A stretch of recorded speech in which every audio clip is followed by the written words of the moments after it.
ಭೂಮಾಪಕರ ಅನಿರ್ದಿಷ್ಟಾವಧಿ ಮುಷ್ಕರದಿಂದ ಗ್ರಾಮೀಣ ಭಾಗದ ರೈತರಿಗೆ ತೀವ್ರ ತೊಂದರೆಯುಂಟಾಗಿದೆ ಎಂದು ಆರೋಪಿಸಿ ರೈತ ಸಂಘ ಗೌರಿಬಿದನೂರು ನಗರದ ತಾಲೂಕು ಕಚೇರಿ ಮುಂದೆ ಸೋಮವಾರ ಬೃಹತ್ ಪ್ರತಿಭಟನೆ ನಡೆಸಿತು.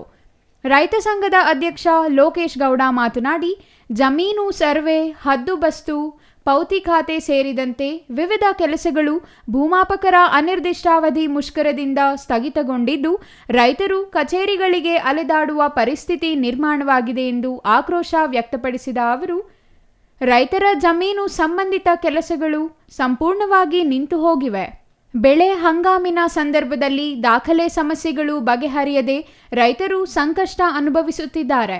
ತಾಲೂಕಿನಲ್ಲಿ 2876 ಅರ್ಜಿಗಳು, ಜಿಲ್ಲೆಯಲ್ಲಿ 16071 ಅರ್ಜಿಗಳನ್ನು ಸಲ್ಲಿಸಿದ್ದು, ಭೂಮಾಪಕರ ಮುಷ್ಕರದಿಂದ ಕಡತಗಳು ವಿಲೇವಾರಿಯಾಗದೆ ಸ್ಥಗಿತಗೊಂಡಿದ್ದು, ಹದ್ದುಬಸ್ತು, 11E ಸ್ಕೆಚ್, ಜಮೀನು ಸರ್ವೆ, ಗಡಿ ಗುರುತು ಸೇರಿದಂತೆ ವಿವಿಧ ಭೂ ದಾಖಲೆ ಸಂಬಂಧಿತ ಕೆಲಸಗಳು ಸ್ಥಗಿತಗೊಂಡಿವೆ ಎಂದರು.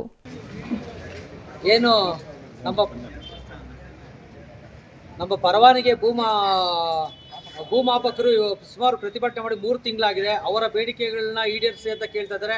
ಸರ್ಕಾರನೂ ಮತ್ತು ಅವ್ರ ಮಧ್ಯ ಹಗ್ಗ-ಜಗ್ಗಾಟ ಉಂಡು ಇವತ್ತು ರೈತರು ಬೀದಿಗೆ ಬರುವಂಥ ಪರಿಸ್ಥಿತಿ ನಿರ್ಮಾಣ ಆಗಿದೆ.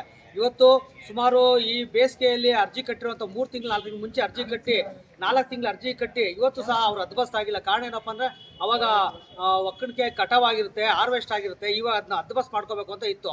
ಈಗ ಮುಂಗಾರು ಪ್ರವೇಶ ಆದ್ರೂ ಇವರು ಪ್ರತಿಭಟನೆಯನ್ನು ಸರ್ಕಾರ ಮಧ್ಯಪ್ರವೇಶ ಮಾಡಿ ಅವ್ರ ಬೇಡಿಕೆಗಳೇನಿದೆಯೋ ಅವ್ರಿಗುಂಟು, ಸರ್ಕಾರ ಉಂಟು. ಅವ್ರು ಈಡೇರಿಸ್ತಾರೋ ಏನೋ ಗೊತ್ತಿಲ್ಲ. ಇಲ್ಲ ಸರ್ಕಾರಕ್ಕೆ ಅವ್ರನ್ನ ತೆಗೆದು ಬೇರೆಯವ್ರನ್ನ ಮಾಡಿಸ್ತೀರ ಅದಕ್ಕೂ ಇಲ್ಲ. ಈಗ ರೈತರು ಸುಮಾರು ಅರ್ಜಿಗಳು ನಮ್ಮ ತಾಲೂಕಲ್ಲಿ ಸುಮಾರು 2876 ಅರ್ಜಿಗಳು ಇವತ್ತು ಬಾಕಿ ಉಳಿದಿದೆ. ತತ್ಕಾಲ್ ಪೋಡಿ, ಹದ್ಬಸ್ತು ಮತ್ತು 11ಇಗಳು. ಈಗ ಅಣ್ಣ ತಮ್ಮಂದರು ಏನೋ ವಿಭಾಗ ಪಟ್ಟಿಗಳು ಮಾಡ್ಕೋಬೇಕು, ಅದು 11 ಆದ್ರೆ ಮಾತ್ರನೇ ಇವತ್ತು ಆ ವಿಭಾಗ ಪಟ್ಟಿಗಳಾಗುವಂಥದ್ದು.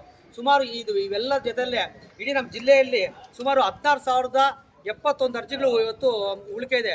ರಾಜ್ಯದಲ್ಲಿ ಸುಮಾರು 11 ಲಕ್ಷ ಅಷ್ಟು ಅರ್ಜಿಗಳು ಉಳಿಕೆ ಇದೆ.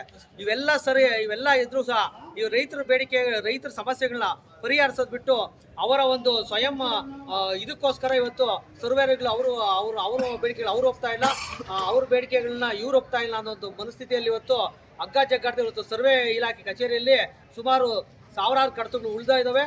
ಮುಂದೊಂದು ದಿನ ಇವತ್ತು ನಾವು ಇದ್ರ ಬಗ್ಗೆ ಮಾನ್ಯ ನಮ್ಮ ಶಾಸಕರು ಸಹ ನಾವು ಗಮನಕ್ಕೆ ತಂದಿದ್ವಿ. ಅದು ಪಾಲಿಸಿ ಮ್ಯಾಟ್ರು ಅಂತ ಹೇಳ್ತಾರೆ. ನಮ್ಮ ಉಸ್ತುವಾರಿ ಕಾರ್ಯದರ್ಶಿ ಡಾಕ್ಟರ್ ಮಂಜುಳಾ ಮೇಡಮ್ ಅವರು ಬಂದಿದ್ರು, ಅವ್ರಿಗೂ ಸಹ ಹೇಳಿದ್ವಿ. ಅವರು ಪಾಲಿಸಿ ಮ್ಯಾಟ್ರು ಅಂತ ಹೇಳ್ತಾರೆ. ಇವ್ರು ಪಾಲಿಸಿಗಳು ಮಾಡೋದು ಕಾರ್ಯಾಂಗ, ಶಾಸಕಾಂಗ. ಅವ್ರಿಬ್ಬರಿಗೂ ಹೇಳಿದ್ರು ಅವ್ರು ಸರ್ಕಾರ ಜೊತೆ ಮಾತಾಡಬೇಕು. ಯಾರೇ ಒಬ್ರು ಮಂತ್ರಿ, CM ನೇರವಾಗಿ ಆಗಲ್ಲ, MLAಗಳಾಗೆ ಮಂತ್ರಿಗಳು, ಮುಖ್ಯಮಂತ್ರಿಗಳಾಗೋದು. ಇವ್ರನ್ನ ಏನಕ್ಕೆ ಇವರೆಲ್ಲ ನಾವೆಲ್ಲ ಹೋಗಿ ಮಾತಾಡೋಕ್ಕಾಗಲ್ಲ ಸರ್ಕಾರ ಜೊತೆ ಅಂತೇಳಿ ಒಬ್ಬನ ಆಯ್ಕೆ ಮಾಡಿ ಕಳಿಸಿರ್ತೀವಿ. ಅವ್ರು ಮಾಡಬೇಕು. ಅಧಿಕಾರಿಗಳು, ಉಸ್ತುವಾರಿ ಕಾರ್ಯದರ್ಶಿ ಅಂದರೆ ನಮ್ಮ ಜಿಲ್ಲಾದಕ್ಕಿಂತ ದೊಡ್ಡವರು. ಅವ್ರು ಸರ್ಕಾರದ ಜೊತೆ ಜಿಲ್ಲೆ ಸಮಸ್ಯೆಗಳು ಮಾತಾಡಬೇಕು. ಇವರೆಲ್ಲರಿಗೂ ಸಹ ಮನವಿ ಮಾಡಿದ್ರು ಸಹ ಇವತ್ತು ಇವರ ಸ್ವಯಂ ಇದಕ್ಕೋಸ್ಕರ ಇವತ್ತು ನಾವೆಲ್ಲ ರೈತರು ಹದ್ಬಸ್ತ್ ಆಗದೆ ಆ ಊರುಗಳಲ್ಲಿ ವ್ಯಾಜ್ಯಗಳು ಮಾಡ್ಕೊಂಡು ರೈತರು ಒಬ್ಬರು ಕಿತ್ತಾಡ್ಕೊಂಡು ಹದ್ಬಸ್ತ್ ಆಗದಂಗೆ ಈ ಉಳುಮೆ ಮಾಡೋ ಟೈಮಲ್ಲಿ ರೈತರು ಅಲ್ಲಿನ ಘರ್ಷಣೆ ಆಗುವಂಥ ಇದು ಸಹ ಆಗಿದೆ. ಯಾಕಂದರೆ ಉಳುಮೆ ಮಾಡೋಕ್ಕೆ ಹೋದ್ರೆ ನಿಮ್ಗೆ ಹದ್ಬಸ್ತ್ ಮಾಡಿ ಉಳುಮೆ ಮಾಡಿ ಅಂತಾರೆ. ಹದ್ದುಬಸ್ತು ಮತ್ತು 11E ಸ್ಕೆಚ್ ಸಿಗದೆ ರೈತರು ಬ್ಯಾಂಕ್ ಸಾಲ, ಖರೀದಿ ಮಾರಾಟ ಹಾಗೂ ಬೆಳೆ ಸಂಬಂಧಿತ ಕೆಲಸಗಳಿಗೆ ಅಲೆದಾಡುವ ಪರಿಸ್ಥಿತಿ ಬಂದಿದೆ. ಗ್ರಾಮೀಣ ಭಾಗದ ರೈತರು ಪ್ರತಿದಿನ ತಾಲೂಕು ಕಚೇರಿಗೆ ಬಂದು ನಿರಾಶೆಯಿಂದ ಹಿಂತಿರುಗುತ್ತಿದ್ದಾರೆ. ಸರ್ಕಾರ ತಕ್ಷಣ ಮಧ್ಯಪ್ರವೇಶಿಸಿ ಭೂಮಾಪಕರ ಸಮಸ್ಯೆಗಳನ್ನು ಬಗೆಹರಿಸಿ ರೈತರ ಕೆಲಸಗಳಿಗೆ ಆಗುತ್ತಿರುವ ತೊಂದರೆ ನಿವಾರಿಸಬೇಕೆಂದು ಒತ್ತಾಯಿಸಿದರು. ಪ್ರತಿಭಟನೆಯಲ್ಲಿ ರೈತರು ಸರ್ಕಾರದ ವಿರುದ್ಧ ಘೋಷಣೆ ಕೂಗಿ ಭೂಮಾಪಕರ ಮುಷ್ಕರವನ್ನು ಶೀಘ್ರ ಅಂತ್ಯಗೊಳಿಸುವಂತೆ ಆಗ್ರಹಿಸಿದರು. ಇನ್ನು ಮುಷ್ಕರ ದೀರ್ಘವಾದರೆ ರೈತರ ಆರ್ಥಿಕ ಹಾಗೂ ಆಡಳಿತಾತ್ಮಕ ಸಮಸ್ಯೆಗಳು ಮತ್ತಷ್ಟು ಹೆಚ್ಚಾಗಲಿವೆ ಎಂದು ರೈತರು ತಹಸೀಲ್ದಾರ್ಗೆ ಮನವಿ ಸಲ್ಲಿಸಿದರು. R Manjunath, CTV news, Gauribidanur.